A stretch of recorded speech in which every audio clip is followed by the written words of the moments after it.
Brussels appears to be just another bustling European capital, filled with bureaucrats hurrying between meetings and tourists snapping photos of ornate guildhouses. But beneath the surface of this seemingly modern city lies a story of empires clashing, borders shifting, and cultures colliding in ways that would ultimately shape the entire continent.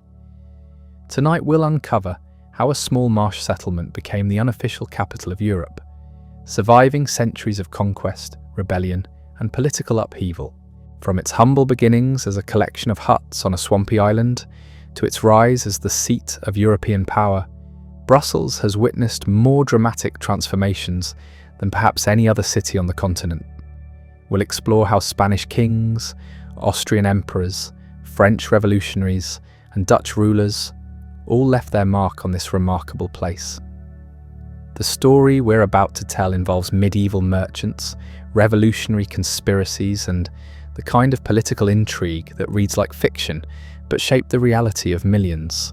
So settle in as we journey through the captivating history of Brussels, a city that became Europe's capital not through grand design, but through the relentless forces of history itself. When you walk through the cobblestone streets of Brussels today, you're literally walking on layers of history. Archaeological evidence suggests that humans have inhabited this region for thousands of years, but the true story of Brussels begins in a most unlikely place. Picture, if you will, a marshy valley where two small rivers converge, creating an island of slightly higher ground surrounded by wetlands and forests. This was hardly the stuff of imperial dreams, yet it would become the foundation of one of Europe's most important cities. The name Brussels itself tells us something about these humble origins. Most historians agree it derives from the old Dutch words meaning home in the marsh or settlement in the wetlands. It's a far cry from the grandiose names chosen by conquerors and kings, but it captures something essential about this place. From the very beginning, Brussels was a practical choice, rather than a romantic one, chosen not for its beauty, but for its strategic position. The first recorded mention of Brussels dates to around 695, when it appeared in historical documents as a small settlement called Bruxelles. But even this early reference hints at something significant. The area was already important enough to merit inclusion in official records, suggesting that what might have appeared to be just another marsh village was beginning to develop into something more substantial. During these early centuries, the region that would become Brussels was part of a larger patchwork of territories that shifted hands with bewildering frequency. Local lords, bishops, and emerging noble families all vied for control of strategic locations along important trade routes. The marshy island where Brussels stood offered something valuable in this chaotic landscape. It provided natural defence through its wetland barriers, while also sitting at the crossroads of several important trading paths. By the 10th century, something remarkable was happening in this unlikely location. A small fortress was constructed on the island, and around it, a settlement began to grow. This wasn't accidental. The fortress was built by Lambert I, Count of Leuven, who recognised the strategic value of controlling this particular crossing point. Rivers were the highways of medieval Europe, and whoever controlled the river crossings controlled the flow of goods, people, and information. The fortress that Lambert built was modest by later standards, but it represented something crucial in the development of Brussels. For the first time, this marshy settlement had a permanent military presence and a clear centre of authority. Merchants and craftsmen began to settle near the fortress, knowing they would find protection and customers. The transformation from marsh village to medieval town had begun.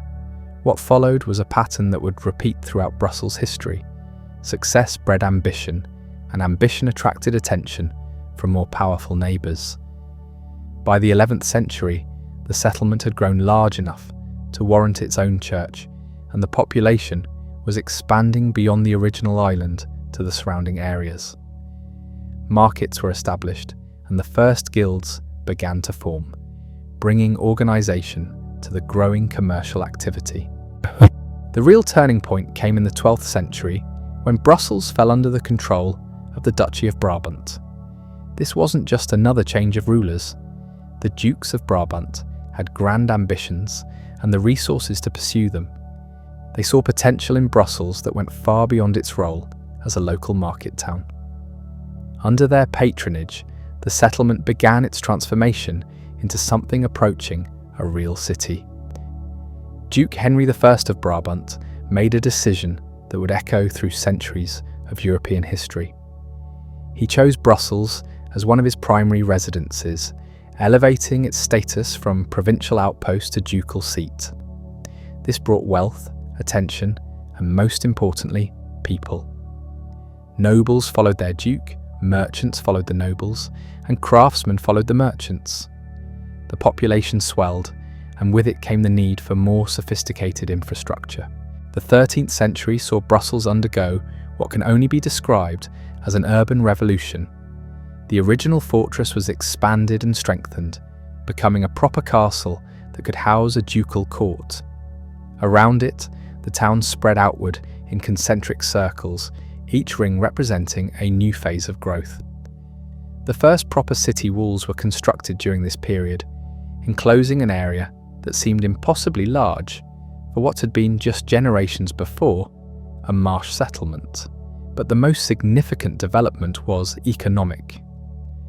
Brussels was becoming a centre of cloth production, tapping into the same networks that made cities like Bruges and Ghent wealthy beyond imagination.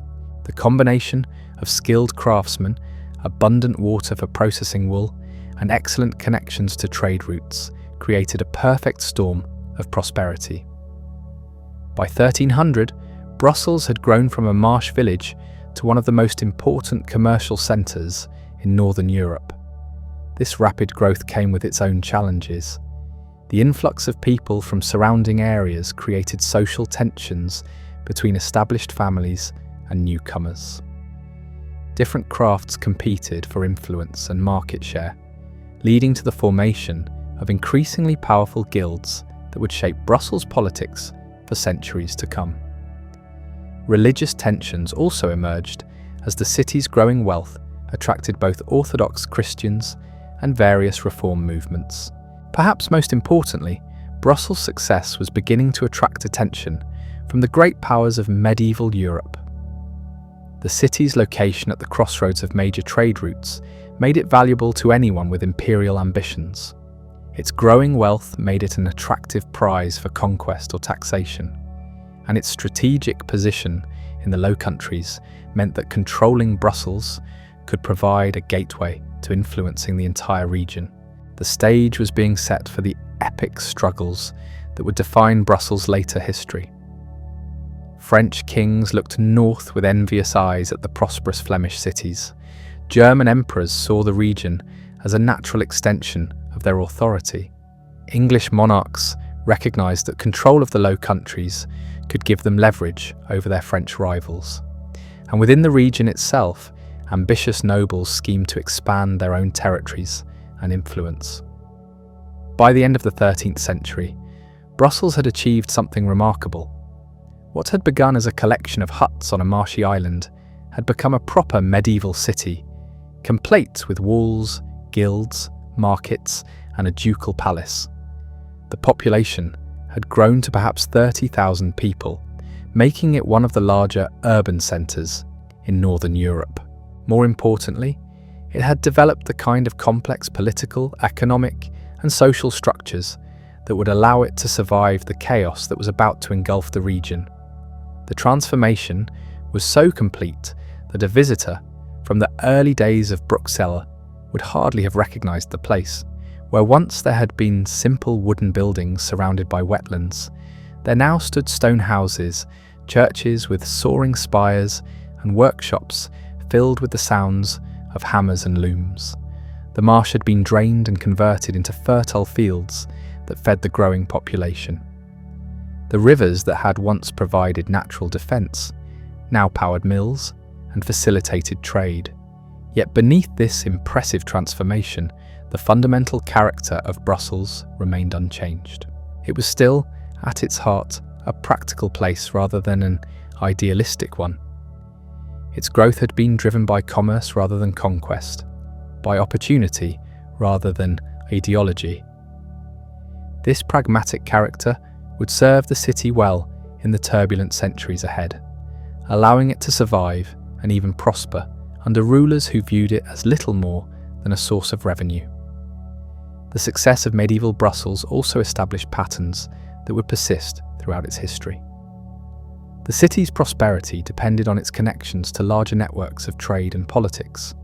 Its survival required a careful balance between different competing interests, whether they were local guilds, regional nobles, or distant emperors, and its identity was shaped by the constant flow of people, ideas, and influences from across Europe. As the 14th century dawned, Brussels stood poised at a crucial moment in its development.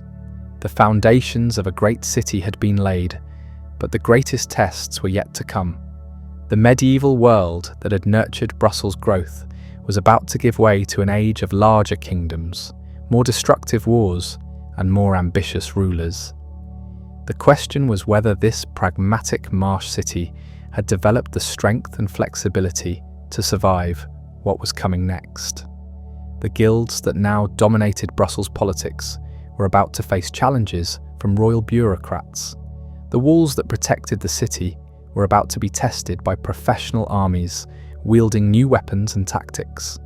The trade networks that had brought prosperity were about to be disrupted by wars that spanned continents, and the delicate balance of power that had allowed Brussels to flourish was about to be shattered by the ambitions of rulers who saw the entire region as a prize to be won or lost. The storm that would reshape Brussels and all of Europe began not with armies or declarations of war, but with a simple matter of inheritance. In 1384, Philip the Bold of Burgundy married Margaret III of Flanders, and through this union, Brussels found itself swept into the orbit of one of the most ambitious and sophisticated courts in medieval Europe. The Burgundian period would transform Brussels from a prosperous regional centre into something approaching a true European capital. The Burgundian dukes were unlike the rulers Brussels had known before, where previous overlords had been content to collect taxes and maintain order. The Burgundians had grander visions. They saw themselves not merely as regional lords, but as rivals to the kings of France and England. Their court was a centre of art, learning, and political sophistication that attracted talent from across the continent, and they needed a capital worthy of their ambitions. Philip the Good, who ruled from 1419 to 1467, made the decisive choice that would alter Brussels' trajectory forever. Rather than governing from traditional Burgundian strongholds in Dijon or Beaune, he increasingly favoured Brussels as his primary residence.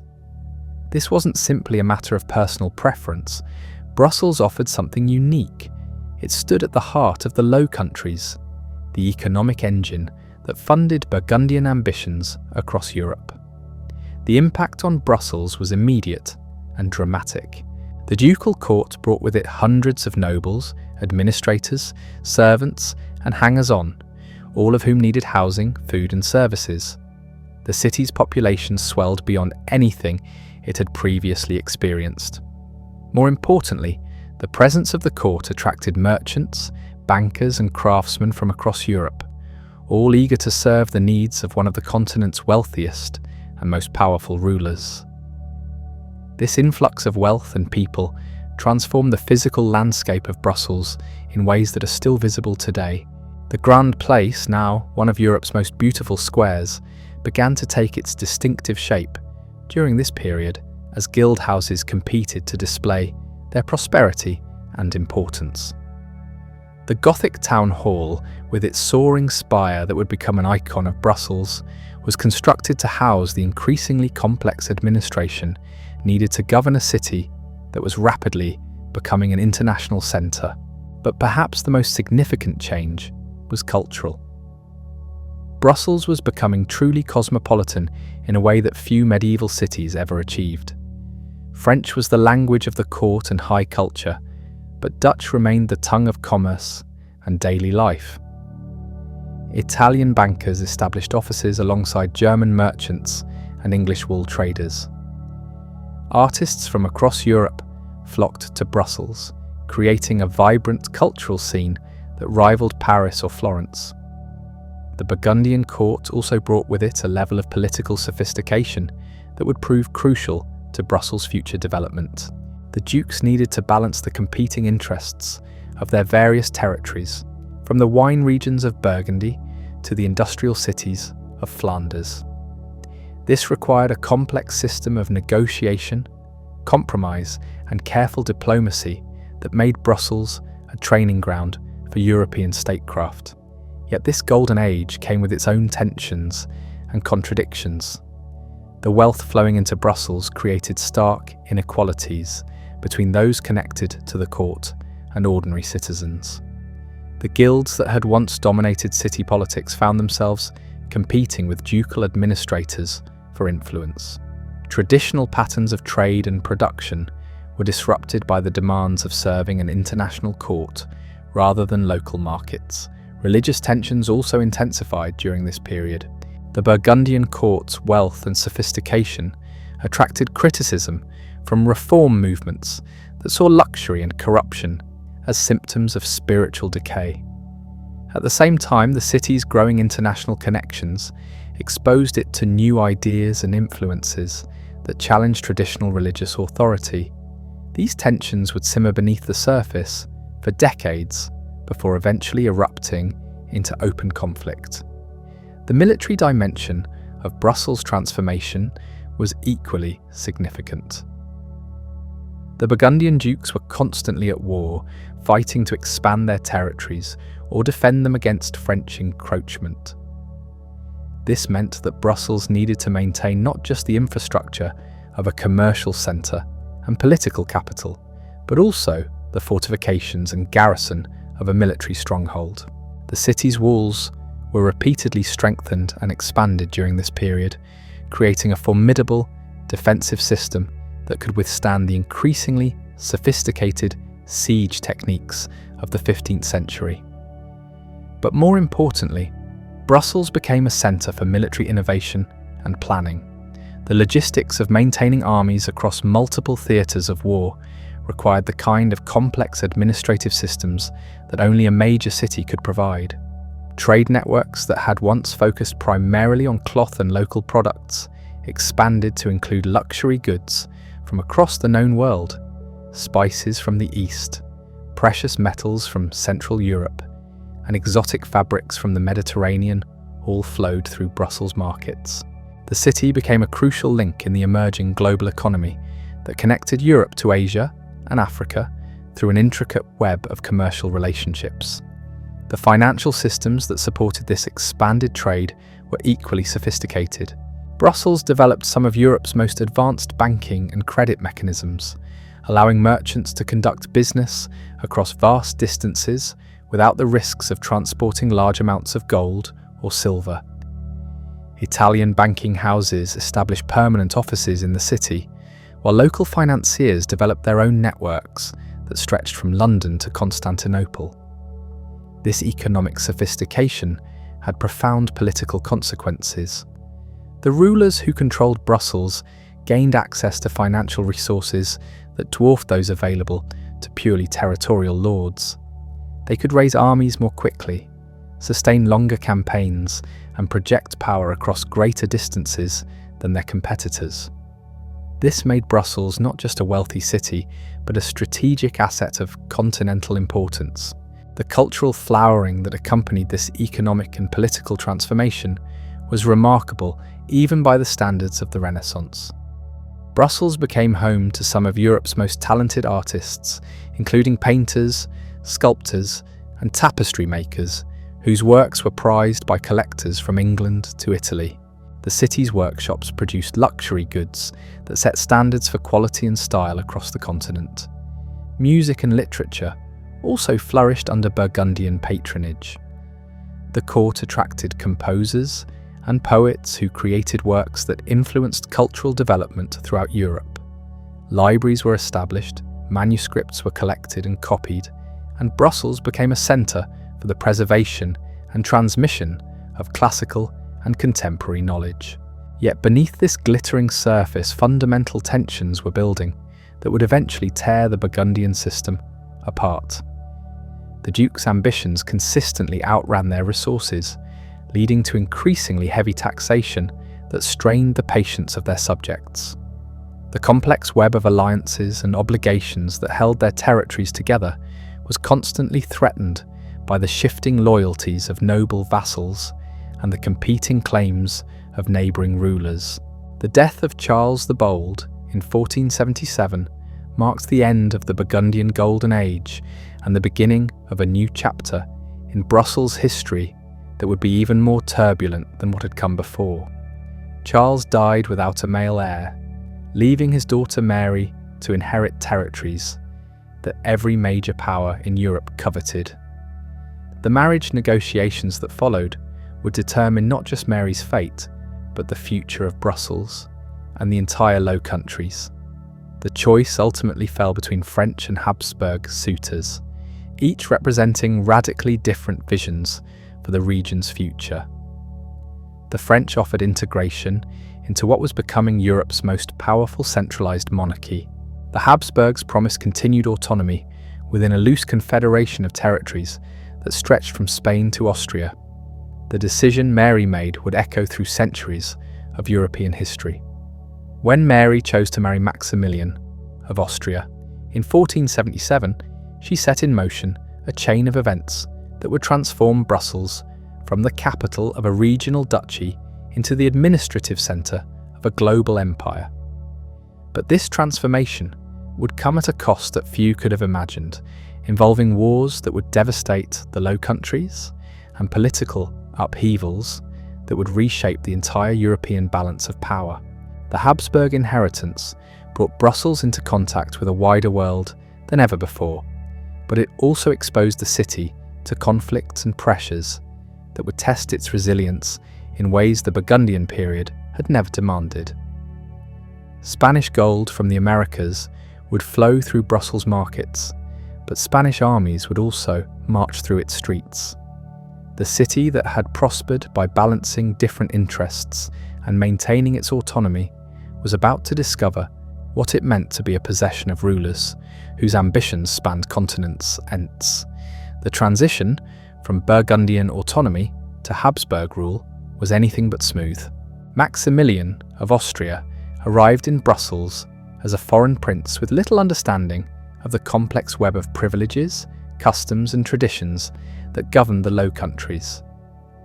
Where the Burgundian dukes had been content to work within existing systems, Maximilian brought with him the centralizing instincts of the Holy Roman Empire and an impatience with local autonomy that would define Habsburg rule for centuries to come. The citizens of Brussels initially welcomed their new ruler with cautious optimism. After all, Mary of Burgundy remained their duchess, and Maximilian was merely her consort. But this illusion of continuity shattered when Mary died in a riding accident in 1482, leaving behind 2 young children and a husband who suddenly found himself ruling territories he barely understood. The regency that followed revealed the fundamental incompatibility between Habsburg ambitions and Brussels' traditional freedoms. Maximilian's attempt to centralize authority sparked the first of many rebellions that would characterize Brussels' relationship with its Habsburg rulers. The guilds that had grown powerful under Burgundian patronage now found themselves facing administrators who viewed local privileges as obstacles to efficient governance. Traditional rights to self-taxation and judicial autonomy were challenged by imperial bureaucrats who answered to Vienna rather than Brussels. The result was a series of confrontations that would establish patterns of resistance and accommodation, lasting well into the modern era. The young Archduke Philip, son of Mary and Maximilian, offered hope for a different kind of relationship between Brussels and its Habsburg rulers. Born in the Low Countries and raised among its customs, Philip seemed to understand the delicate balance between central authority and local autonomy that had allowed Brussels to prosper. his court maintained the cultural sophistication that had flourished under the Burgundians while adapting to the new realities of Habsburg power. Under Philip's rule, Brussels experienced what might be called a Habsburg Renaissance. The city's position within the expanding Habsburg domains brought new opportunities for trade and cultural exchange. Spanish merchants established themselves alongside Italian bankers and German craftsmen, creating a cosmopolitan atmosphere that surpassed even the Burgundian period. The court attracted scholars and artists from across Europe, making Brussels a centre of humanist learning and Renaissance art. The economic implications of Habsburg rule were equally transformative. Brussels found itself at the centre of the first truly global economy, with silver from the Americas flowing through its markets, alongside spices from Asia and manufactured goods from across Europe. The financial institutions that had developed under Burgundian patronage expanded to handle transactions that spanned continents. Local merchants discovered opportunities in distant markets they had never imagined, while foreign traders established permanent presences in the city. This economic boom transformed the physical landscape of Brussels in ways that are still visible today. The wealthy merchant families who profited from global trade built magnificent mansions that rivaled those of the nobility. Guild houses were reconstructed on an even grander scale, reflecting the prosperity that trade with the wider Habsburg domains had brought. Churches and public buildings were expanded and embellished, creating the architectural heritage that makes Brussels one of Europe's most beautiful capitals. Yet this prosperity came with new vulnerabilities that would shape Brussels' future development. The city's economy became increasingly dependent on trade routes and political relationships that extended far beyond its traditional sphere of influence. Wars in Italy could disrupt commerce just as surely as conflicts in the Low Countries themselves. Political decisions made in Madrid or Vienna could have immediate consequences for merchants and craftsmen in Brussels who had no voice in imperial councils. The death of Philip the Handsome in 1506 marked another turning point in Brussels' relationship with the Habsburg dynasty. His son Charles, the future Emperor Charles V, was only 6 years old when he inherited the Low Countries, necessitating another regency that revived all the tensions between local autonomy and imperial authority. The regents appointed by Maximilian showed little sympathy for Brussels' traditions, viewing the city primarily as a source of revenue for Habsburg wars across Europe. These tensions came to a head during Charles V's minority when Brussels experienced some of the most serious civil unrest in its history. The guilds, supported by significant portions of the urban population, demanded the restoration of traditional privileges that had been eroded during the Regency. Imperial administrators, backed by foreign troops, insisted on the supremacy of Habsburg authority over local custom. The confrontations that followed revealed the depth of the cultural and political divide between Brussels and its imperial rulers. The resolution of these conflicts established a pattern that would characterize Habsburg rule for the next 2 centuries. Brussels retained many of its traditional privileges and institutions, but always within limits set by imperial necessity. The guilds continued to play important roles in city governance, but ultimate authority rested with governors appointed from Vienna or Madrid.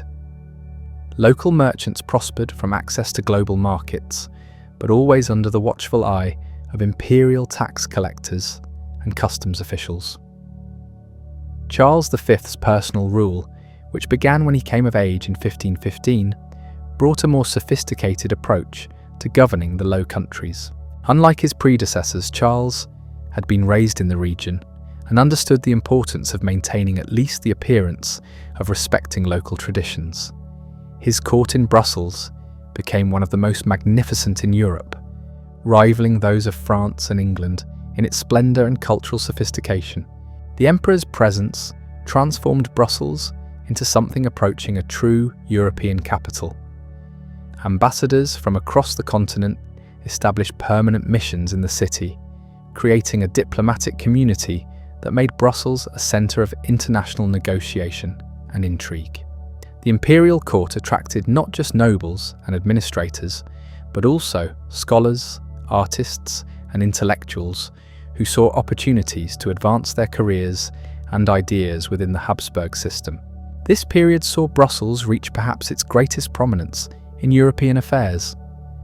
The city hosted negotiations that determined the fate of kingdoms, witnessed ceremonies that celebrated imperial victories across multiple continents, and served as the launching point for military campaigns that stretched from North Africa to the Baltic Sea.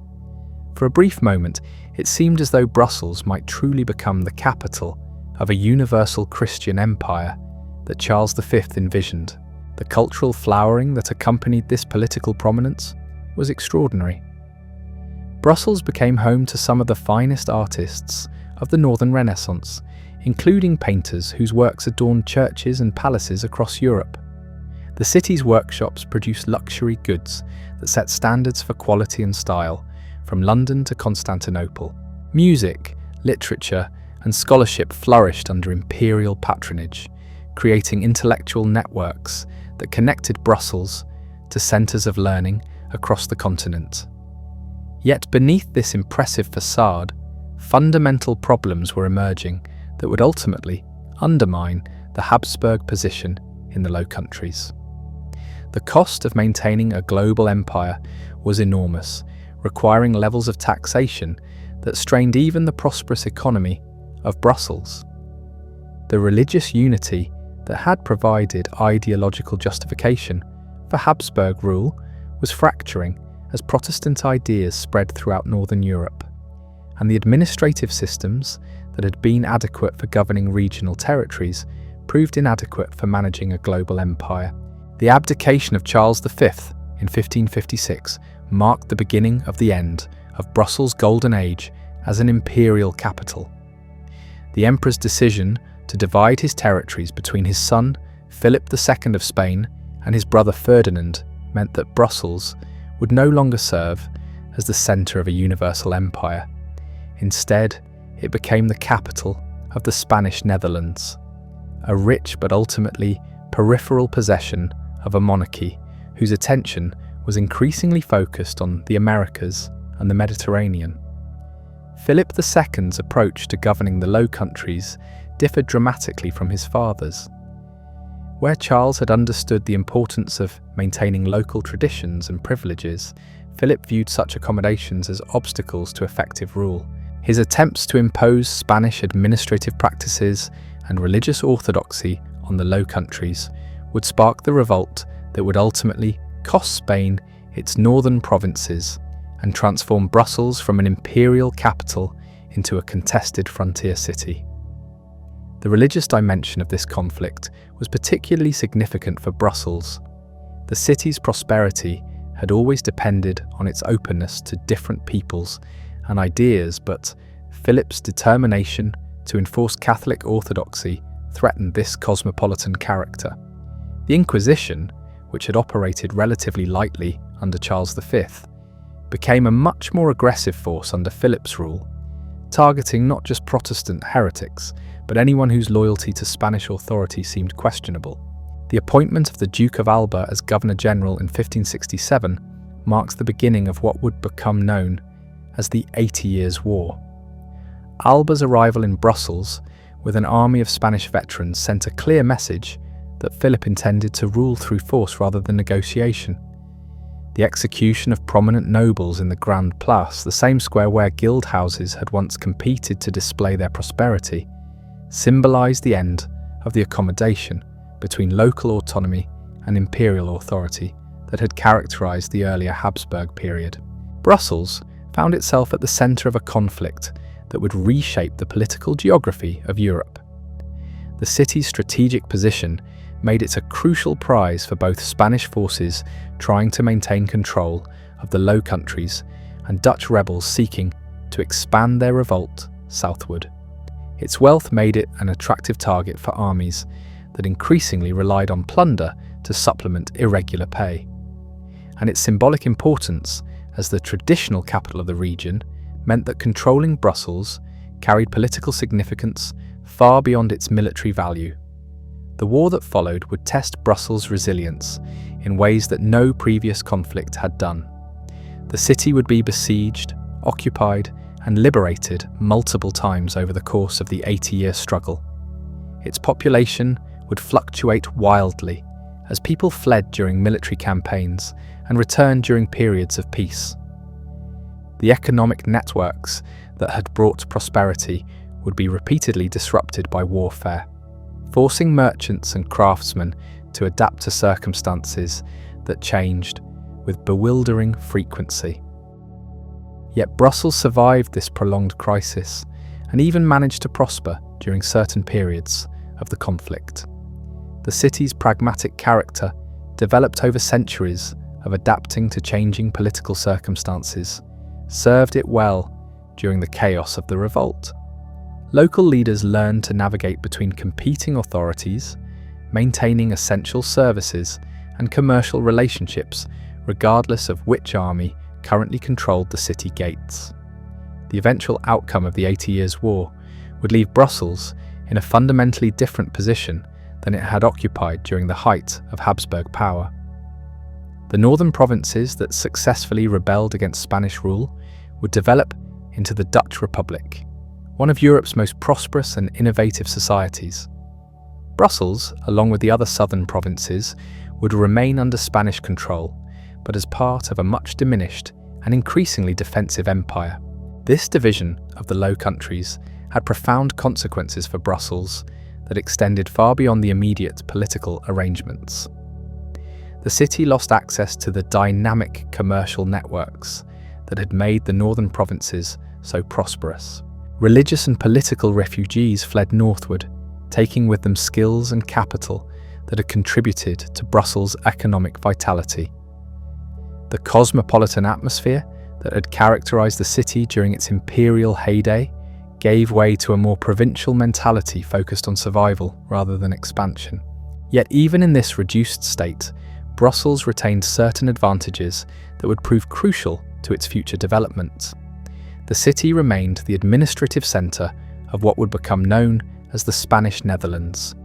Giving it continued political importance, its strategic position at the crossroads of Europe ensured that it would remain militarily significant regardless of which power controlled it.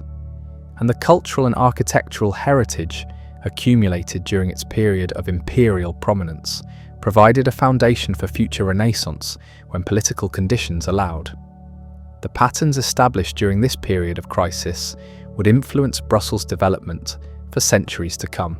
The city learned to accommodate foreign rule while maintaining its essential character, to prosper economically despite political instability, and to preserve its cultural identity despite repeated attempts at outside control. These lessons would prove invaluable during the even more turbulent centuries that lay ahead, when Brussels would pass from Spanish to Austrian to French to Dutch rule, before finally emerging as the capital of an independent Belgium and ultimately of the European Union itself.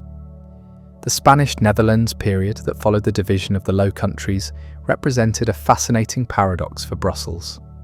On one hand, the city had lost its status as the centre of a global empire and found itself relegated to governing what many viewed as a rebellious frontier province.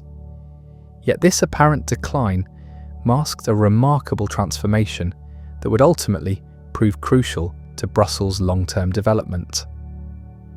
Cut off from the dynamic northern provinces and increasingly isolated from the broader currents of European commerce, Brussels was forced to reinvent itself in ways that would establish entirely new foundations for future prosperity.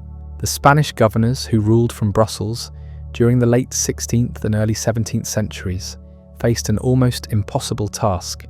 They needed to maintain control over territories that had shown they were perfectly willing to rebel against imperial authority while simultaneously extracting enough revenue to fund Spain's global military commitments. The solution they developed was a delicate balancing act that required constant negotiation between Spanish interests and local sensibilities. This period saw the emergence of what historians now recognise as a distinctly Brussels approach to political survival. The city's leaders became masters of strategic accommodation, offering enough cooperation to avoid Spanish retaliation while maintaining enough autonomy to preserve essential local interests. Guild leaders learned to frame their demands in terms of imperial necessity rather than traditional privilege. Merchants discovered ways to profit from Spanish connections while maintaining discreet contacts with Dutch competitors. The architectural transformation of Brussels during this period reflected these complex political realities. Spanish governors commissioned grand buildings and public works that proclaimed imperial authority, but these projects invariably incorporated local styles and traditions that softened their ideological impact. Churches were rebuilt and expanded in ways that celebrated Catholic orthodoxy, while maintaining the distinctive Flemish character that made Brussels unique among European capitals. The economic adaptations that Brussels developed during the Spanish period proved remarkably durable and innovative. Deprived of easy access to global trade networks, local merchants focused on developing regional specialties that could compete in more limited but stable markets. The city became renowned for luxury goods that combined traditional craftsmanship with exotic materials imported through Spanish colonial connections. Tapestries, lace, and precious metalwork produced in Brussels workshops found eager customers among European nobility who valued quality over quantity. This economic reorientation had profound social consequences that would influence Brussels' character for generations to come. The merchant families who had grown wealthy during the imperial period adapted to changed circumstances by developing new forms of cultural patronage that emphasized local rather than international connections.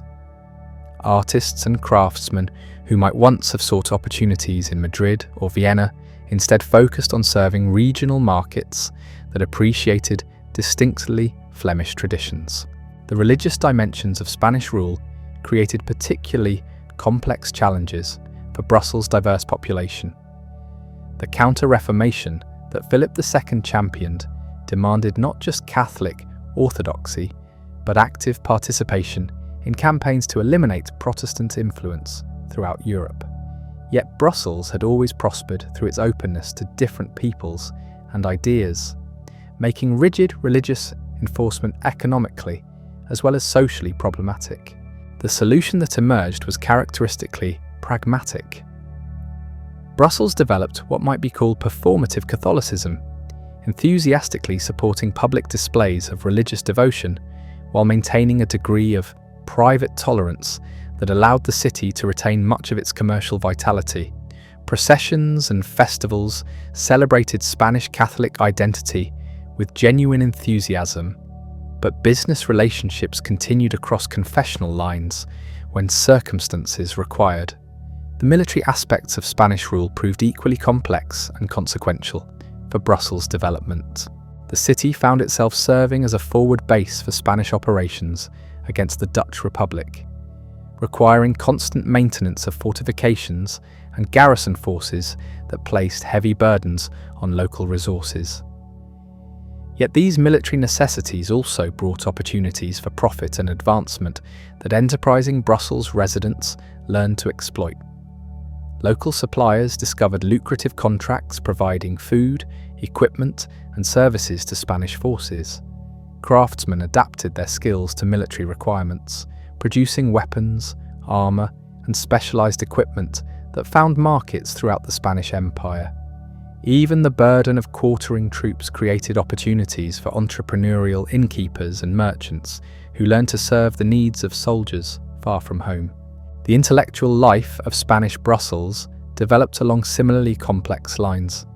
The Catholic Reformation demanded conformity to orthodox doctrine and practice, but it also encouraged scholarship and artistic production that could support religious goals. Brussels became home to theological schools and printing houses that produced works defending Catholic positions against Protestant challenges.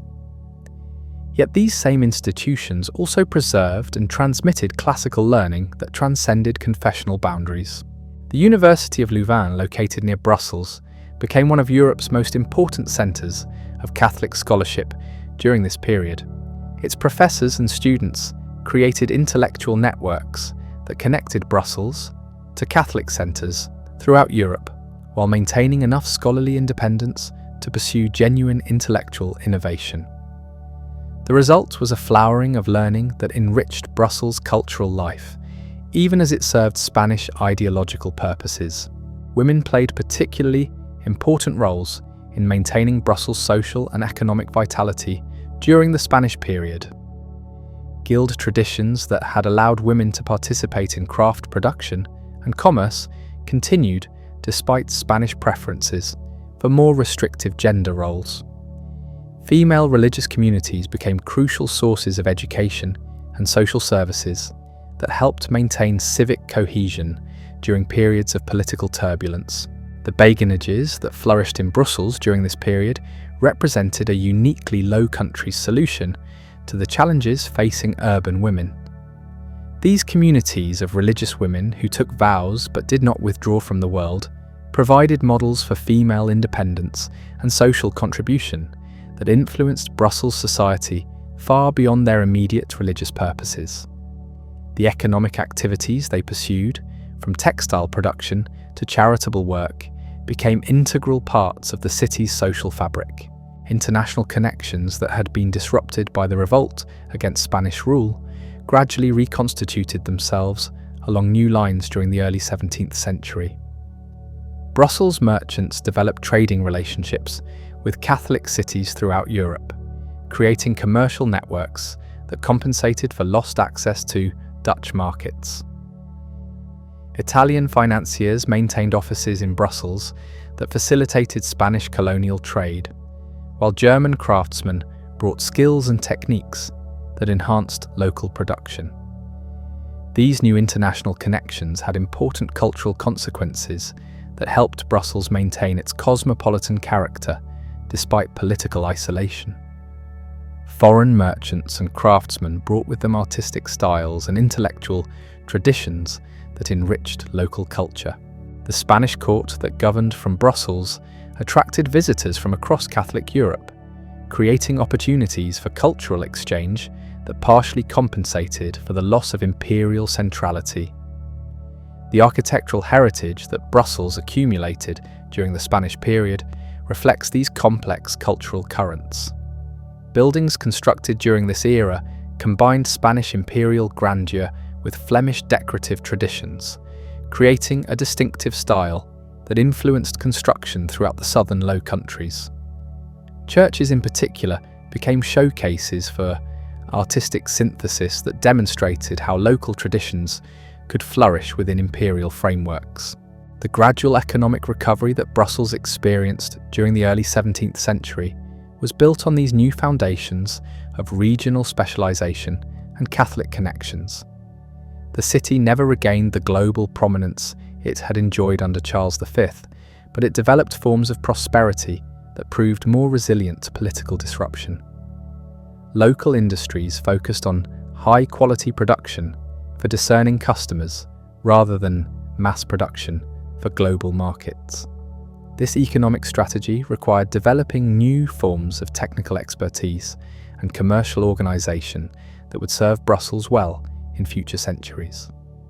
Craft guilds adapted their traditional practices to meet changing market demands while preserving the quality standards that gave Brussels products their competitive advantages. Merchant families developed financial and commercial skills that allowed them to operate effectively in smaller but more stable markets. The social structures that emerged from this period of adaptation would prove remarkably durable. Brussels developed a civic culture that valued practical competence over ideological purity, commercial success over political prominence, and cultural continuity over revolutionary change. These values would help the city navigate the even more dramatic political transformations that lay ahead during the 18th and 19th centuries. Yet beneath this surface stability, fundamental tensions were building that would eventually transform Brussels once again. Spanish power was declining throughout Europe, creating opportunities for other great powers to challenge Habsburg dominance in the Low Countries.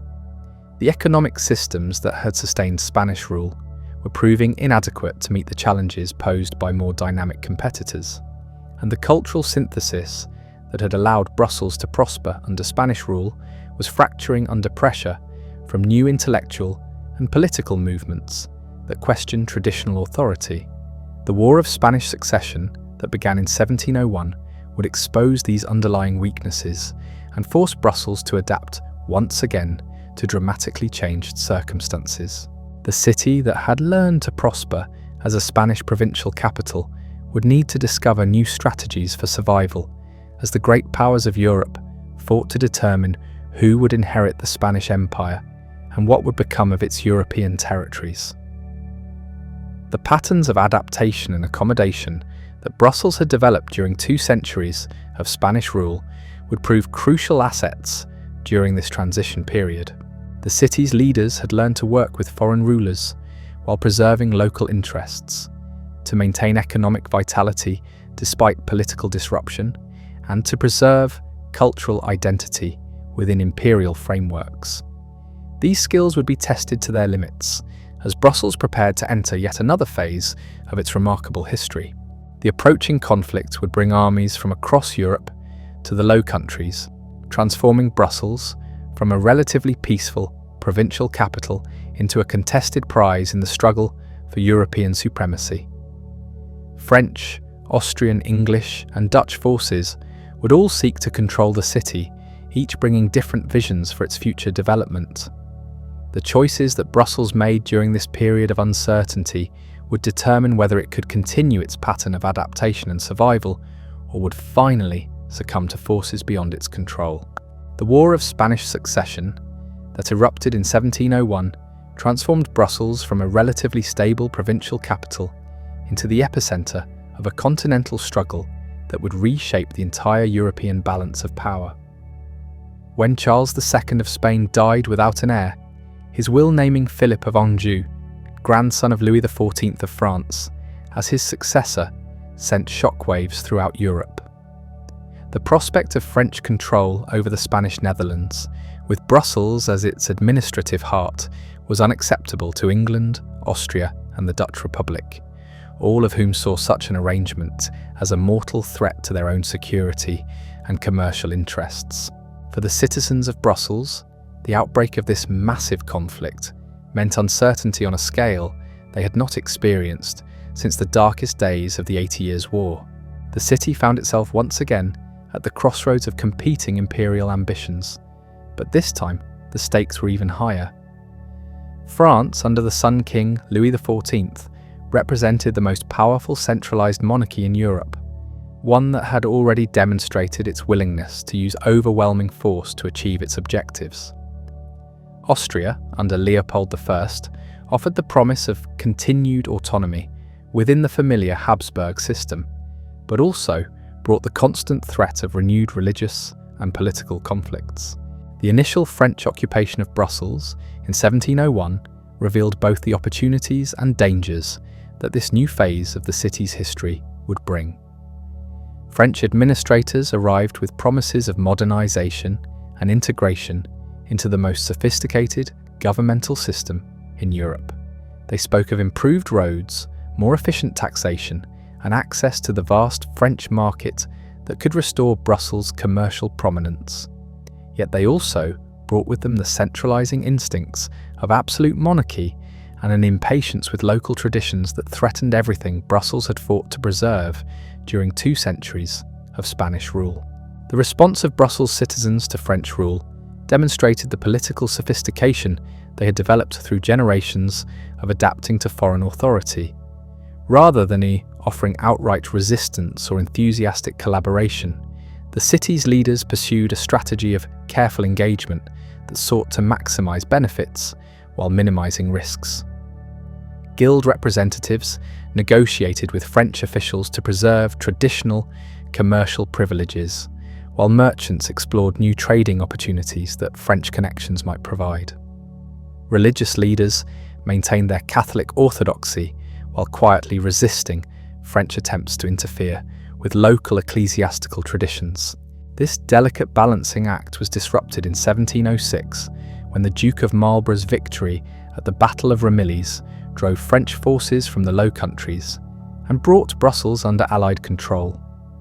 The transition was remarkably smooth, reflecting both the war weariness of the population and the skill with which local leaders had maintained relationships with all potential rulers. Within weeks of the Allied occupation, Brussels had adapted its administrative systems to serve new masters while preserving the essential structures of local governance. The period of Allied control that followed brought Brussels into contact with a wider range of European influences than it had experienced since the height of the Habsburg Empire. English, Austrian, and Dutch administrators worked alongside local officials, creating a cosmopolitan atmosphere that recalled the city's earlier golden age. Military officers from across Protestant Europe established themselves in Brussels society, bringing with them new ideas about commerce, governance, and cultural expression that enriched the city's intellectual life. Yet this apparent renaissance masked underlying tensions that would prove crucial to Brussels' future development. The Allied coalition that controlled the city was held together primarily by shared opposition to French hegemony, rather than agreement about what should replace it. English commercial interests often conflicted with Austrian territorial ambitions, while Dutch concerns about trade routes clashed with both. Brussels found itself navigating between these competing visions while trying to maintain the stability necessary for economic recovery.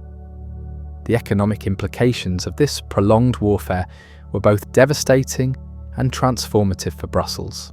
Traditional trade networks were repeatedly disrupted by military campaigns, forcing merchants to develop new commercial relationships and explore previously untapped markets. The constant presence of armies from across Europe created opportunities for suppliers and service providers, but also placed enormous strains on local resources. The city's population fluctuated wildly as people fled during active campaigns and returned during periods of relative calm. Perhaps most significantly, this period of conflict accelerated changes in Brussels' social structure that had been developing slowly during the Spanish period. Traditional guild hierarchies were challenged by new forms of economic organization that emerged to serve military needs. Merchant families that had maintained their positions through careful political maneuvering found themselves competing with entrepreneurs who had prospered by adapting quickly to wartime opportunities. Women assumed new roles in maintaining businesses and households as men were drawn into military service or displaced by political upheavals. The intellectual and cultural life of Brussels during this period reflected the city's complex position between competing European traditions. French influences remained strong despite political changes, particularly in areas of art, literature, and fashion, where French standards continued to set continental trends. Austrian connections brought renewed emphasis on Catholic scholarship and Baroque artistic expression. English and Dutch contacts introduced new ideas about commerce, science, and political organisation that would prove influential in shaping Brussels' future development. The resolution of the War of Spanish Succession through the Treaty of Utrecht in 1713 placed Brussels in yet another new political framework that would define its development for the next century. The transfer of the Spanish Netherlands to Austrian control represented neither victory nor defeat for the city, but rather another adaptation to changing European circumstances. The Austrians who arrived to govern Brussels brought with them different priorities and methods than their Spanish predecessors, but they also inherited many of the same challenges that had confronted all previous rulers of this strategically crucial but culturally distinctive region. Emperor Charles VI, who became the new sovereign of Brussels through the peace settlement, was determined to avoid the mistakes that had cost Spain its northern provinces 2 centuries earlier. Rather than imposing rigid centralisation, Austrian administrators sought to work within existing institutions while gradually modernising governmental and economic systems. This approach promised greater stability than Brussels had enjoyed for decades, but it also raised questions about how much change the city's traditional structures could absorb without losing their essential character. The early years of Austrian rule brought tangible improvements to Brussels that helped the city recover from the devastation of prolonged warfare. Public works projects repaired damage from military campaigns, while also modernising infrastructure in ways that facilitated commerce and administration. The Austrian court that established itself in Brussels was smaller and less expensive than the Spanish administration had been, reducing the tax burden on local citizens while maintaining the prestige that came from serving as a governmental centre. Trade relationships that had been disrupted by war gradually reconstituted themselves along new lines that reflected changed European circumstances. Brussels merchants discovered opportunities in Austrian territories that had previously been closed to them, while maintaining traditional connections to markets throughout Catholic Europe. The city's strategic position between France and the German states made it a natural centre for the diplomatic and commercial relationships that were reshaping the continent in the aftermath of Louis XIV's failed bid for hegemony. The religious implications of Austrian rule proved more complex than many in Brussels had anticipated. While the Austrians were solidly Catholic and committed to maintaining the religious settlement that had emerged from the Counter-Reformation, they also brought with them intellectual traditions that were more open to new ideas than Spanish orthodoxy had allowed. The Enlightenment that was beginning to transform European thought found a cautious but genuine reception in Austrian Brussels, creating tensions between traditional authority and rational inquiry that would influence the city's development throughout the 18th century. Educational institutions that had stagnated during the war years experienced renewed vitality under Austrian patronage. The University of Louvain expanded its curriculum to include new fields of study that reflected contemporary intellectual developments, while maintaining its traditional strengths in theology and classical learning. Secondary schools in Brussels began teaching subjects that prepared students for careers in the expanding governmental and commercial bureaucracies that Austrian rule required. These educational reforms had profound long-term consequences for Brussels' social and cultural development. The architectural heritage that Brussels accumulated during the early Austrian period reflected the synthesis of traditions that characterized this phase of the city's history. Buildings constructed during these years combined Austrian imperial grandeur with local decorative traditions, creating a distinctive style that can still be seen throughout the historic centre. Churches were renovated and expanded in ways that celebrated Catholic orthodoxy, while incorporating Baroque artistic elements that reflected contemporary European tastes. Women's roles in Brussels society continued to evolve during this period of relative stability and prosperity. The disruptions of war had created opportunities for female participation in commerce and public life that proved difficult to reverse once peace returned. Religious communities that had provided essential services during the conflict found their social influence enhanced rather than diminished by Austrian rule. Secular women who had managed businesses and property during their husband's absence often continued these activities even after traditional family structures were restored. The guild system that had long been central to Brussels' economic and social organisation adapted to Austrian rule in ways that preserved essential functions while accommodating new governmental requirements.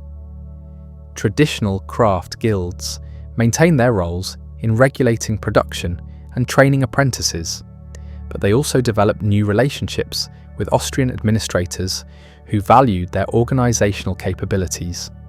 Merchant guilds expanded their activities to include new forms of international trade that Austrian connections made possible.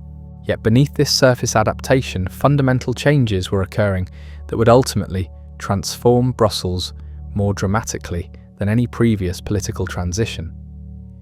The Enlightenment ideas that Austrian rule had allowed to enter the Low Countries were beginning to question not just specific policies or practices, but the entire system of traditional authority on which Brussels society was based.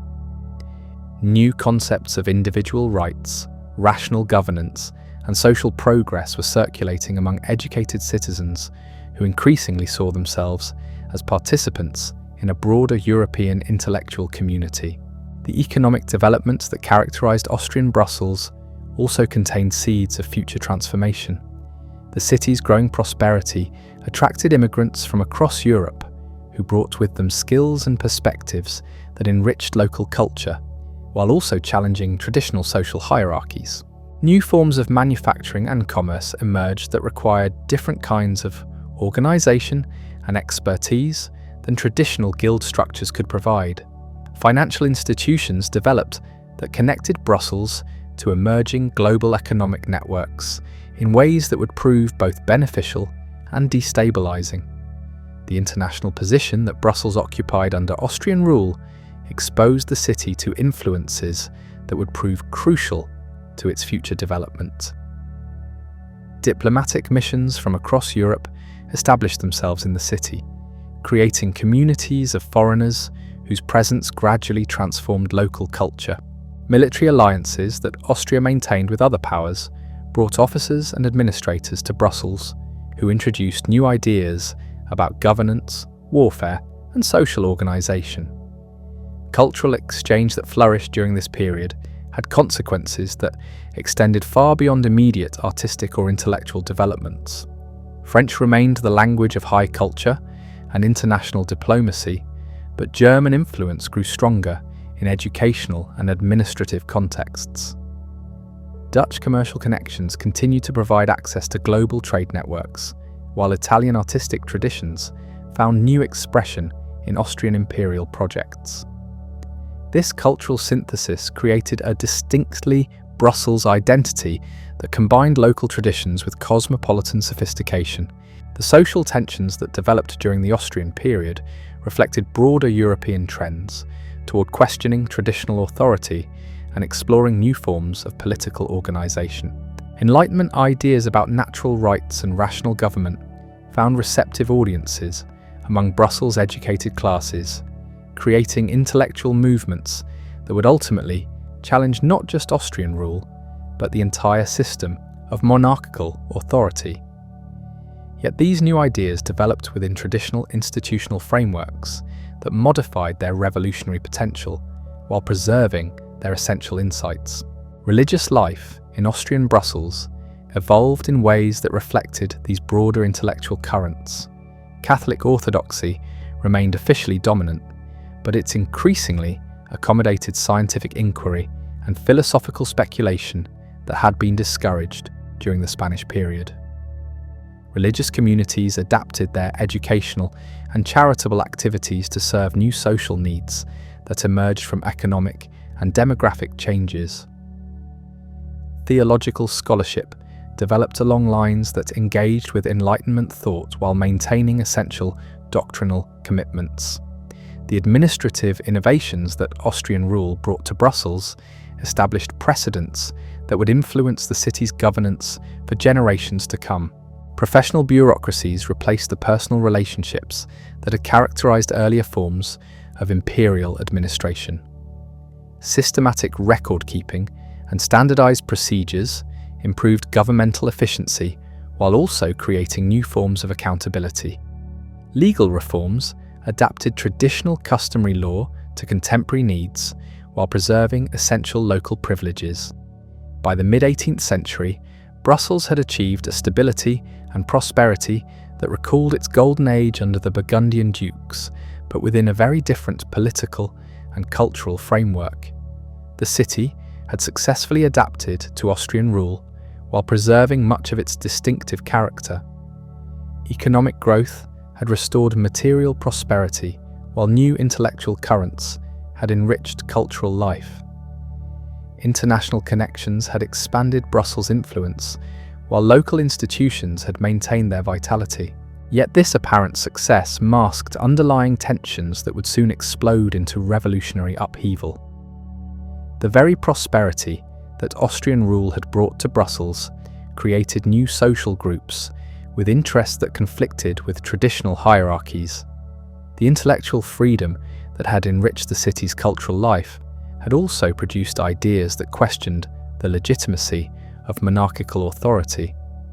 The international connections that had expanded Brussels' influence had also exposed the city to revolutionary movements that were transforming political consciousness throughout Europe. The approaching crisis would test Brussels' capacity for adaptation more severely than any previous challenge. The French Revolution that erupted in 1789 would spread ideas and create pressures that no traditional political system could accommodate. The wars that followed would bring destruction on a scale that dwarfed even the conflicts of the early 18th century.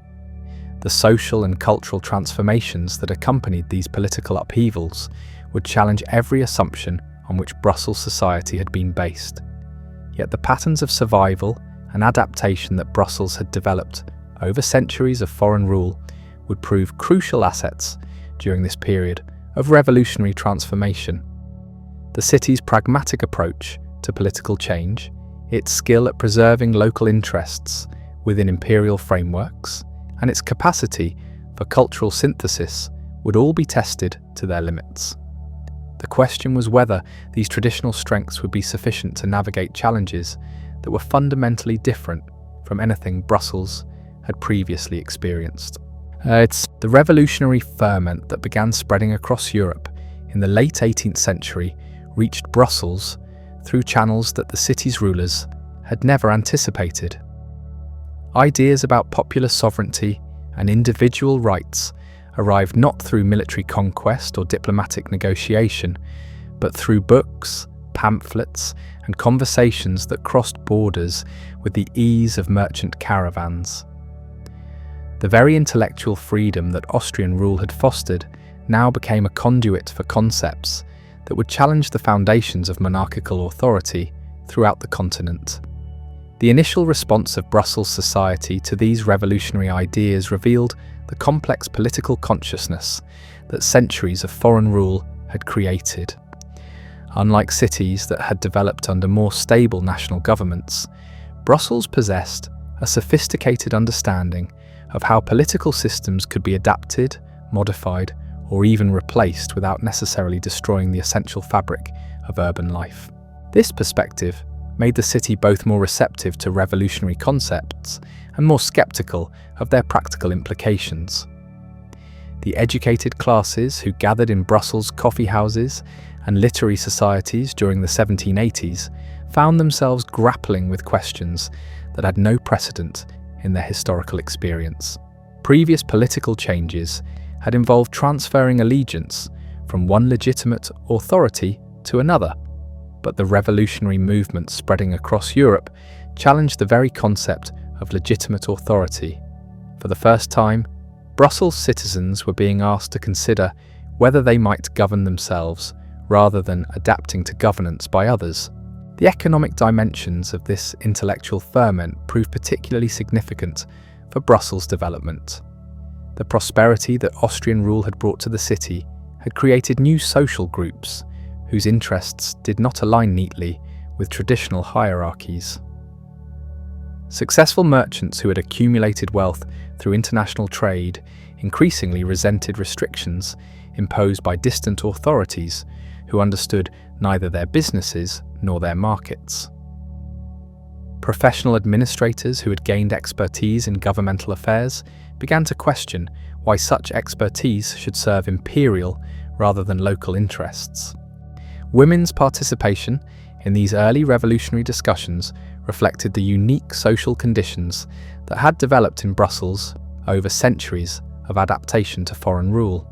The necessity of maintaining economic and social stability during frequent political transitions had created opportunities for female involvement in public affairs that were unusual by European standards.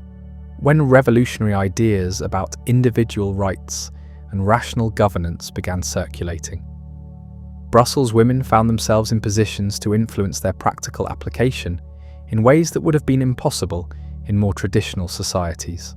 The guild system that had long been central to Brussels' economic organisation faced particular challenges from revolutionary concepts about free trade and individual liberty. Traditional restrictions on production and commerce that had protected established interests now seemed obstacles to economic development and personal freedom. Yet the guilds had also provided essential services of education, social welfare, and quality control that no alternative institutions seemed prepared to assume. The result was a complex debate about how traditional structures might be reformed rather than simply abolished. Religious institutions in Brussels confronted equally complex challenges as revolutionary ideas spread throughout the city. The Catholic Church had maintained its dominant position through centuries of political change by adapting to different rulers while preserving essential doctrinal commitments. But revolutionary concepts about reason and individual conscience challenged not just specific religious practices, but the entire principle of spiritual authority. The response that emerged was characteristically Brussels in its pragmatic complexity, seeking ways to preserve religious values within frameworks that acknowledged new understandings of human dignity and social organisation. The international connections that had always been crucial to Brussels' prosperity now became conduits for revolutionary influences that Austrian authorities found increasingly difficult to control. Merchants returning from travels brought news of political developments across Europe, while foreign residents in the city provided first-hand accounts of revolutionary movements in their home countries. Diplomatic communications, intended only for governmental officials, were supplemented by informal networks that spread information and ideas far beyond their intended recipients. The architectural projects undertaken in Brussels during this period of intellectual ferment reflected the tensions between traditional authority and revolutionary concepts. Public buildings constructed or renovated during the 1780s combined classical elements that emphasized rational order with decorative features that celebrated local traditions and popular culture. Churches incorporated artistic themes that stressed human dignity and divine justice rather than hierarchical authority. Private residences built by successful merchants displayed prosperity in ways that asserted social equality rather than deference to traditional nobility. Educational reforms that Austrian administrators had initiated to improve governmental efficiency inadvertently created institutions that spread revolutionary ideas throughout Brussels society. Schools that taught modern languages, mathematics, and natural philosophy produced graduates who were intellectually equipped to engage with Enlightenment concepts and practically trained to envision alternative forms of social organisation. The University of Louvain found itself at the centre of debates about academic freedom and intellectual independence that had profound implications for political authority throughout the Austrian Netherlands. The economic prosperity that had characterised Austrian rule in Brussels created social conditions that made revolutionary ideas particularly appealing to broad segments of the population. Unlike cities where prosperity was concentrated among small elites, Brussels had developed a substantial middle class of merchants, craftsmen, and professionals whose economic interests were not necessarily served by traditional political arrangements. These groups possessed both the education necessary to understand revolutionary concepts and the economic independence necessary to act on their convictions. Cultural life in Brussels during this period reflected the synthesis of traditional and revolutionary influences that characterized the city's response to changing European circumstances. Musical performances and theatrical presentations incorporated themes about individual liberty and social justice while maintaining artistic forms that celebrated local heritage. Literary societies that had originally focused on classical learning expanded their discussions to include contemporary political philosophy. Artistic patronage shifted from exclusively religious and imperial themes to include secular subjects that explored human potential and social progress. The response of Austrian authorities to these revolutionary currents demonstrated both their sophistication and their ultimate limitations in dealing with fundamental challenges to traditional authority. Rather than simply suppressing new ideas, they attempted to channel them in directions that would support rather than undermine imperial governance. Educational reforms were modified to emphasize loyalty alongside learning, while cultural patronage was directed toward projects that celebrated Austrian achievements rather than abstract principles of human rights. Yet these attempts at controlling revolutionary influences proved inadequate to contain forces that were transforming political consciousness throughout Europe. The very prosperity and intellectual freedom that had made Austrian rule successful in Brussels had created conditions that made continued imperial control increasingly problematic. Citizens who had learned to think rationally about governance and to value individual achievement were unlikely to remain satisfied with political systems that limited their participation in decisions affecting their lives.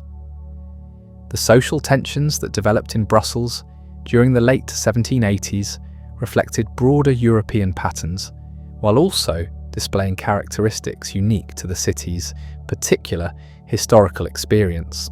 Unlike revolutionary movements that emerged from popular grievances against oppressive rulers, Brussels experienced revolutionary ferment as a consequence of success rather than failure.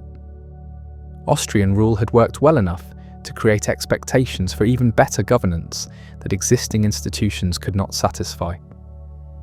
The guild conflicts that erupted during this period revealed how deeply revolutionary ideas had penetrated traditional social structures. Younger guild members who had received modern educations increasingly challenged the authority of masters who had achieved their positions through traditional apprenticeship systems. Women who had assumed economic responsibilities during previous political transitions demanded formal recognition of their contributions rather than continued dependence on male relatives. Immigrants who had contributed to the city's prosperity sought political rights that reflected their economic importance rather than their foreign origins. Religious debates that developed alongside these social tensions demonstrated the complex relationship between spiritual and political authority in Brussels society. Catholic doctrine that emphasized human dignity and divine justice could be interpreted to support either traditional hierarchies or revolutionary equality. Theological scholarship that had flourished under Austrian patronage provided intellectual tools that could be used to question or defend existing political arrangements. Religious communities that had adapted to centuries of political change found themselves once again confronting challenges that required creative responses. The international implications of revolutionary ferment in Brussels were particularly significant given the city's strategic position in European affairs.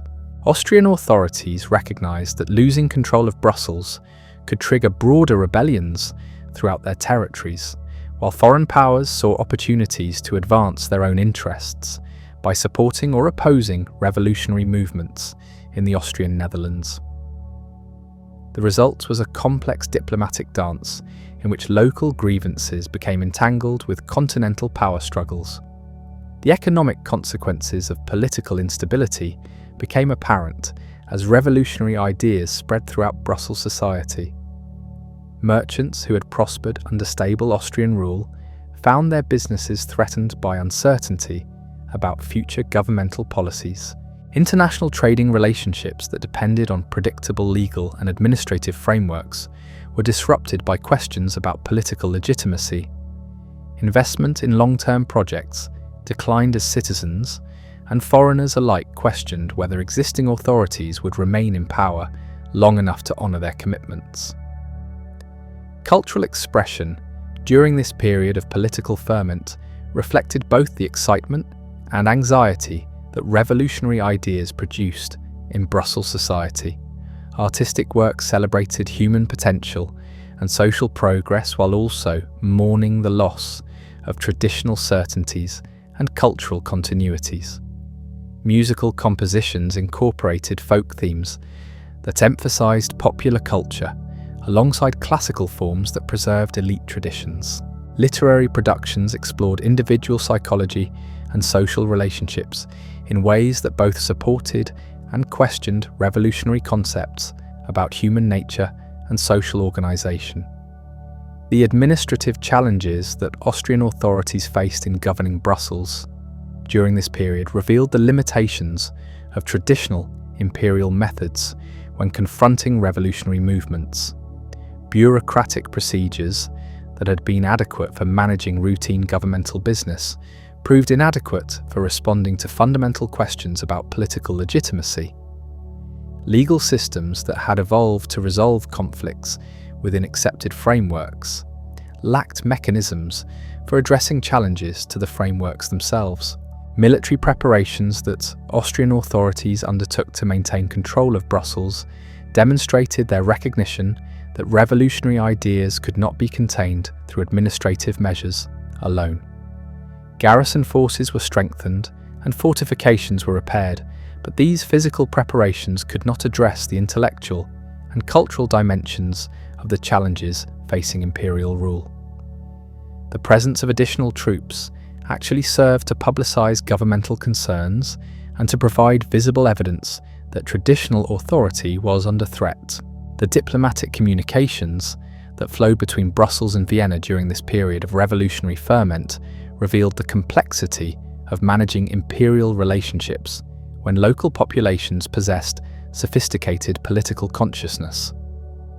Austrian officials in Brussels needed to balance respect for local traditions and privileges against imperial requirements for loyalty and obedience. Vienna's responses reflected similar tensions between maintaining imperial authority and accommodating legitimate local grievances. By the late 1780s, Brussels had become a centre of revolutionary activity that attracted attention from across Europe, while also maintaining its distinctive character as a city shaped by centuries of adaptation to foreign rule. The revolutionary ideas that had found fertile ground in Brussels society were beginning to produce practical consequences that would test every institution and relationship on which the city's stability depended.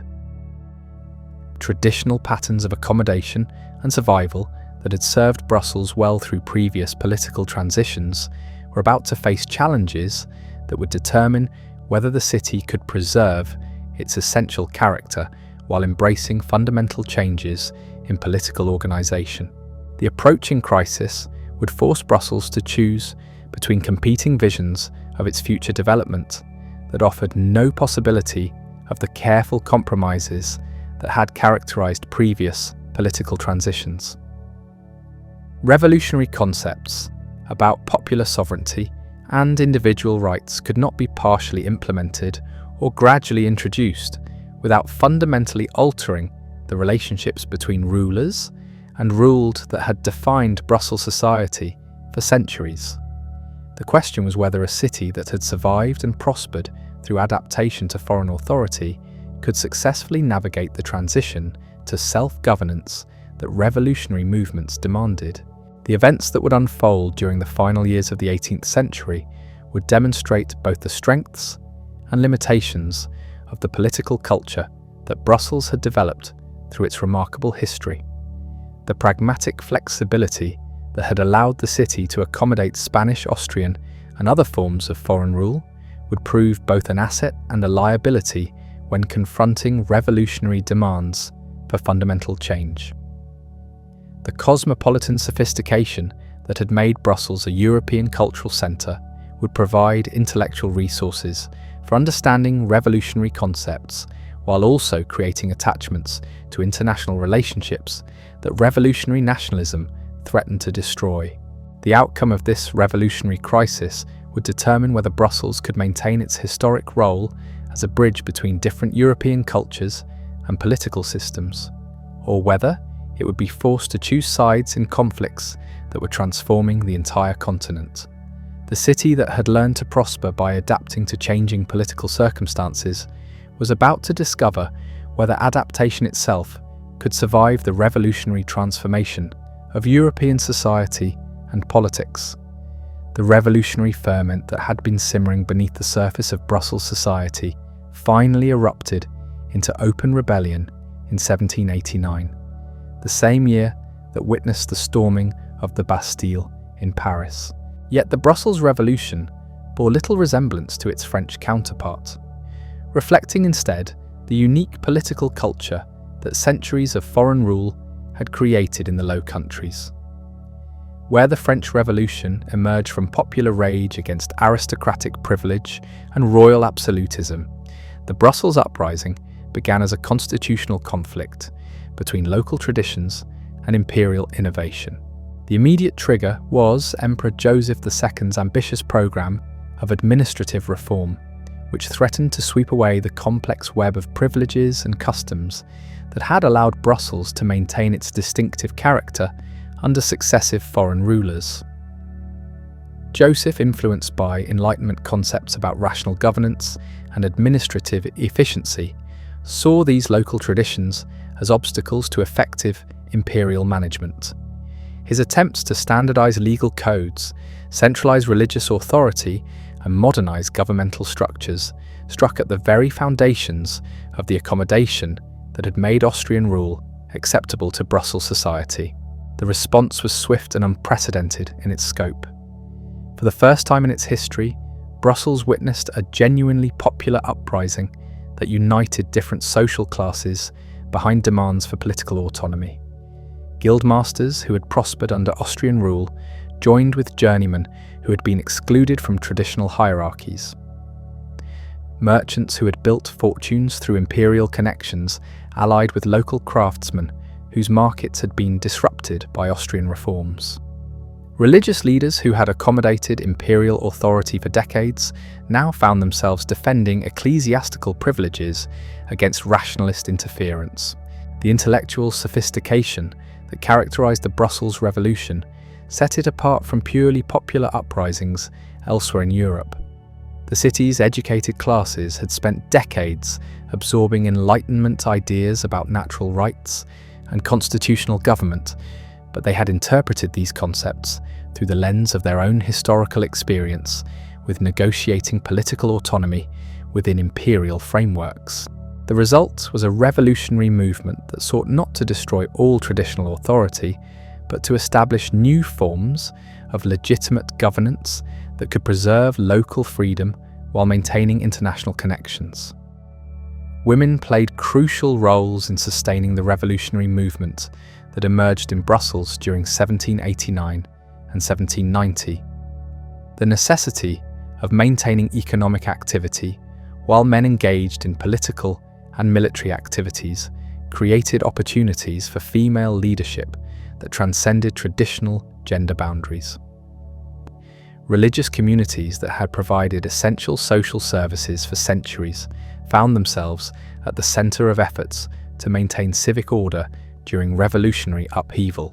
Secular women who had managed family businesses during previous political transitions now organized support networks that kept the revolutionary movement functioning despite constant pressure from imperial authorities. The economic dimensions of the Brussels Revolution revealed how deeply Enlightenment concepts had penetrated traditional commercial relationships. Merchant guilds that had long accepted imperial regulation of trade and production now demanded freedom to operate according to market principles rather than governmental directives. Craft guilds that had maintained quality standards through traditional apprenticeship systems began experimenting with new forms of organization that emphasized individual achievement rather than inherited status. Financial institutions that had served imperial needs now redirected their resources towards supporting local businesses and revolutionary activities. The international implications of the Brussels Revolution created diplomatic complications that extended far beyond the Austrian Netherlands. French revolutionaries saw the uprising as validation of their own principles and offered both moral support and practical assistance to their Brussels counterparts.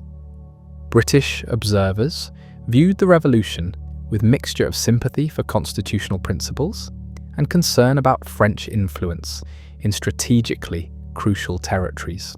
Dutch republicans, still smarting from their own failed revolution 2 years earlier, saw opportunities to challenge Austrian power while advancing their own territorial interests.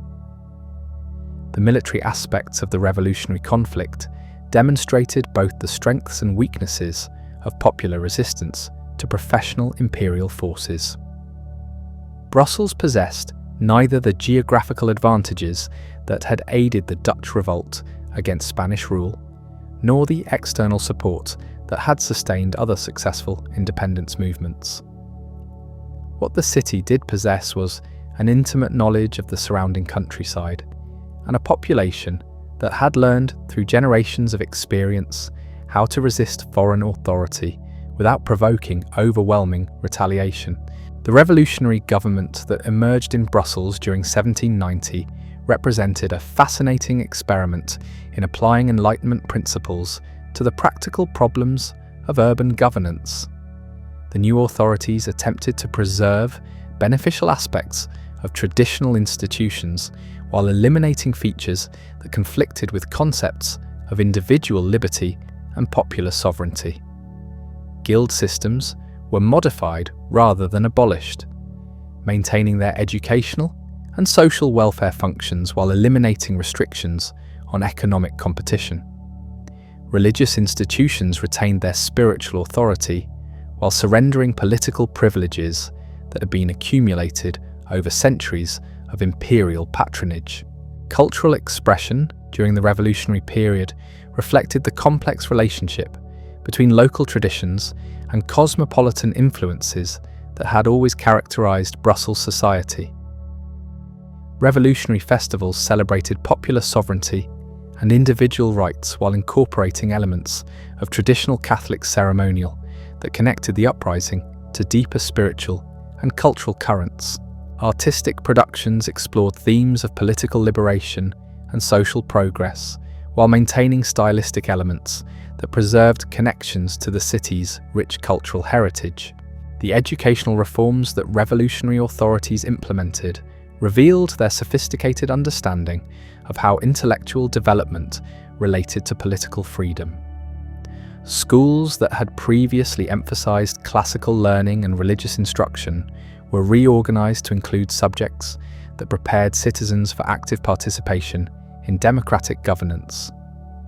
The University of Louvain found itself at the center of efforts to develop new forms of scholarship that could serve revolutionary purposes while maintaining academic standards that had made it one of Europe's most respected educational institutions. The economic policies that the revolutionary government pursued demonstrated the practical challenges of implementing Enlightenment principles in complex commercial environments. Efforts to eliminate traditional restrictions on trade and production created opportunities for economic expansion, while also disrupting established relationships that had provided stability and security for many Brussels residents. New forms of taxation, based on principles of equity and efficiency, generated revenues needed for governmental operations, while also creating conflicts with traditional privilege holders who had been exempted from previous imperial levies.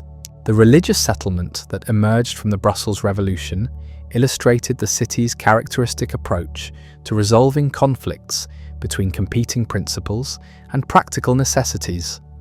Rather than simply separating church and state according to Enlightenment prescriptions, revolutionary authorities negotiated arrangements that preserved essential religious functions while eliminating political privileges that conflicted with popular sovereignty.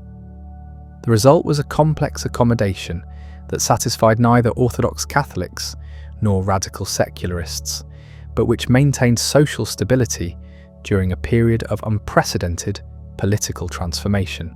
The international connections that had always been crucial to Brussels' prosperity created particular challenges for revolutionary authorities attempting to establish legitimate governance while maintaining essential commercial relationships. Traditional trading partners were uncertain about whether to recognize the new government or to await restoration of imperial authority. Diplomatic missions that had been accredited to Austrian authorities found themselves in ambiguous positions that complicated both formal negotiations and informal communications. The military campaigns that Austrian forces launched to restore imperial control of Brussels tested both the revolutionary government's capacity for resistance and the population's commitment to political independence. Unlike previous military conflicts that had involved competing claims to legitimate authority, this struggle pitted local self-government against foreign rule in ways that made compromise extremely difficult.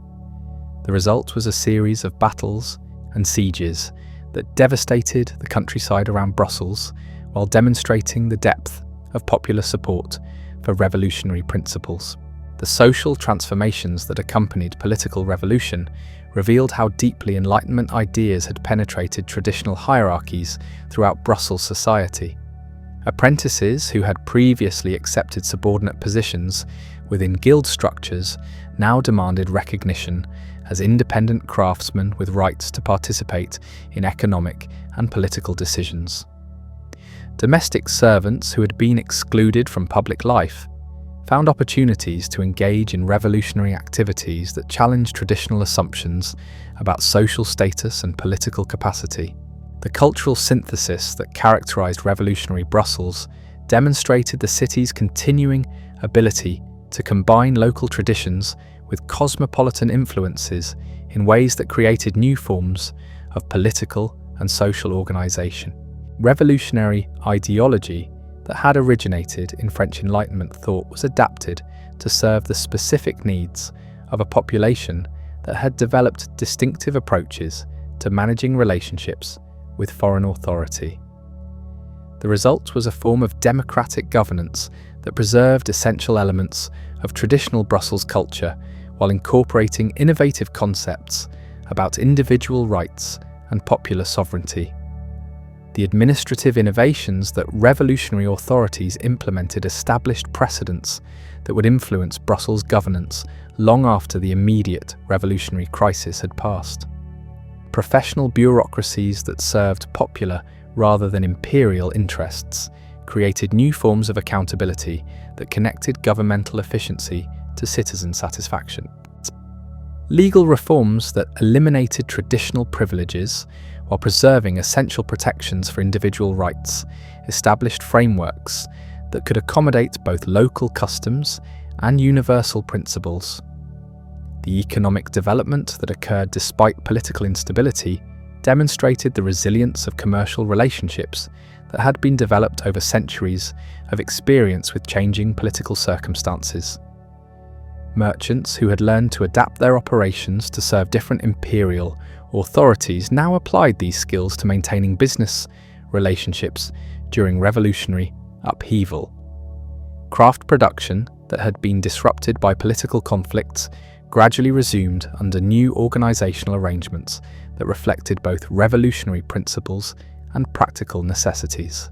The intellectual life that flourished during the revolutionary period revealed the sophisticated political consciousness that had developed among Brussels citizens through their unique historical experience. Literary societies that had originally focused on classical learning now engaged with contemporary political philosophy in ways that connected universal principles to local circumstances. Artistic productions explored themes of political liberation while maintaining stylistic elements that preserved connections to cultural traditions that had sustained Brussels' identity through centuries of foreign rule. The religious developments that accompanied political revolution demonstrated the complex relationship between spiritual authority and popular sovereignty in Brussels society. Catholic institutions that had long served imperial purposes adapted their activities to support revolutionary goals while maintaining essential doctrinal commitments. Religious communities that had provided social services for centuries expanded their activities to meet new needs that emerged from political and economic transformation. The international recognition that the Brussels Revolution eventually received reflected both the strategic importance of the city and the appeal of its distinctive approach to combining local autonomy with cosmopolitan sophistication. Foreign powers that had initially viewed the uprising as merely another episode in the long series of conflicts between imperial authority and local privilege gradually came to recognize that something genuinely innovative was emerging in the Austrian Netherlands. Yet even as the revolutionary government in Brussels achieved remarkable success in implementing Enlightenment principles within traditional institutional frameworks, external pressures were building that would ultimately overwhelm the city's capacity for independent political development. The European War that erupted in 1792 would transform the Brussels Revolution from a local experiment in democratic governance into a battlefield in the continental struggle between revolutionary France and the coalition of monarchical powers determined to contain the spread of revolutionary ideas. The military campaigns that followed would test Brussels' resilience in ways that no previous conflict had done. The city that had learned to survive through adaptation and accommodation would discover whether these traditional strategies could succeed when applied to revolutionary circumstances that offered no possibility of compromise between fundamentally incompatible visions of political legitimacy. The outcome would determine not only Brussels' future, but also the fate of democratic movements throughout Europe. The French armies that approached Brussels in 1792 brought with them revolutionary principles that were both similar to and different from those that had inspired the local uprising. Where Brussels revolutionaries had sought to preserve local traditions within new political frameworks, French revolutionaries were committed to destroying traditional institutions that they viewed as obstacles to human liberation. The collision between these different approaches to revolutionary transformation would reshape Brussels society in ways that no one could have anticipated.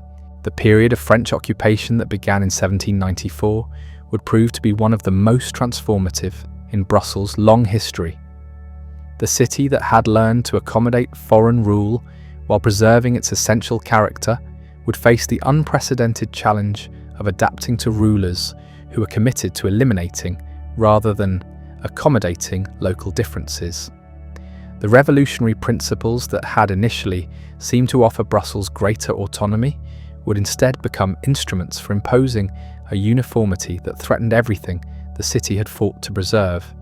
Yet even as French occupation brought new forms of political and cultural pressure to Brussels, the city's remarkable capacity for adaptation and synthesis would once again prove crucial to its survival. The patterns of resistance and accommodation that had been developed over centuries of experience with foreign rule would be modified to serve new circumstances, demonstrating that Brussels' distinctive political culture possessed resources for survival that transcended any particular institutional arrangement.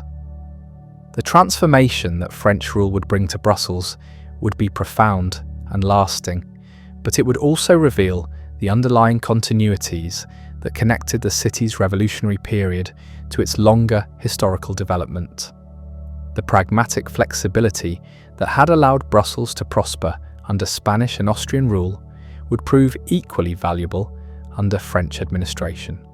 While the cosmopolitan sophistication that had made the city a European cultural centre would continue to attract influences from across the continent, the story of Brussels during the revolutionary period thus represents both an ending and a beginning in the city's remarkable historical development.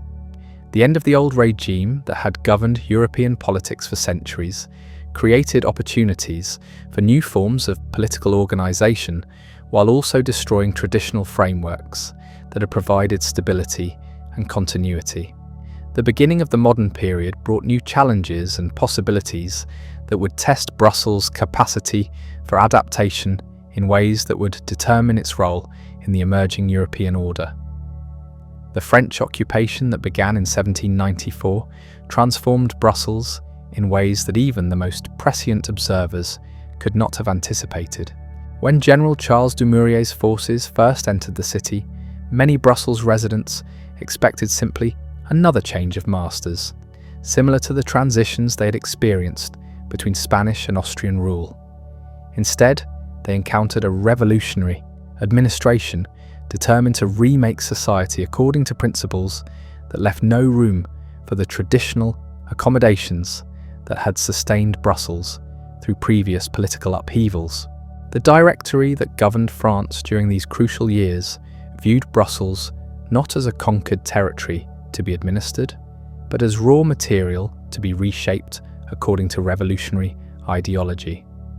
Traditional guild structures that had regulated economic life for centuries were abolished overnight, replaced by new commercial codes that prioritized individual enterprise over collective responsibility.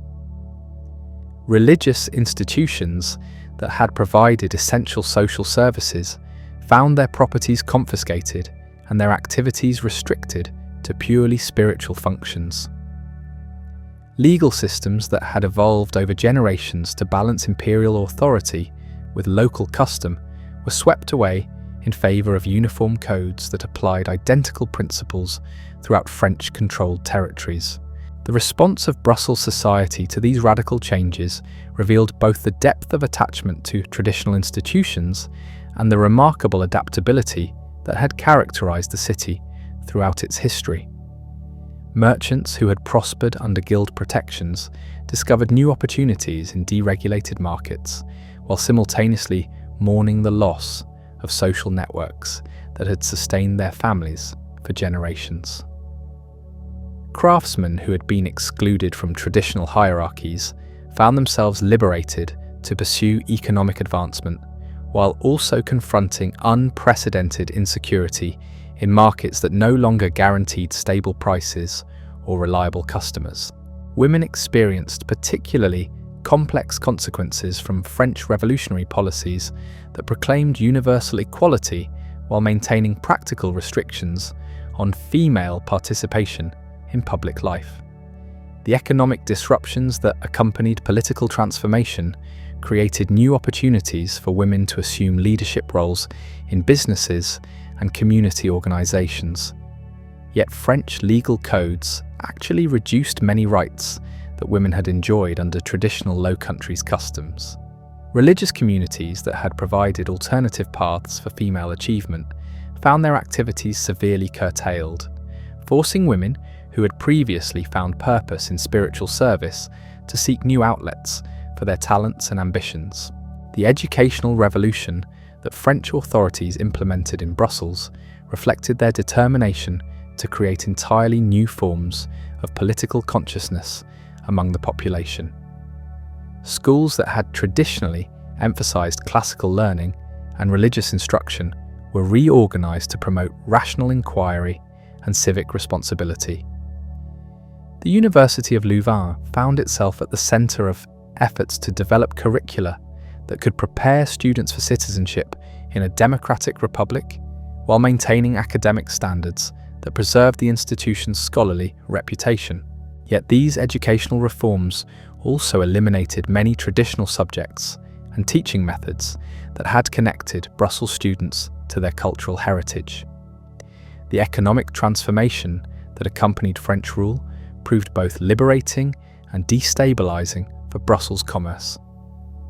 The elimination of traditional trade restrictions opened new markets throughout French-controlled territories, while also exposing local businesses to competition from enterprises that had never previously threatened their market positions.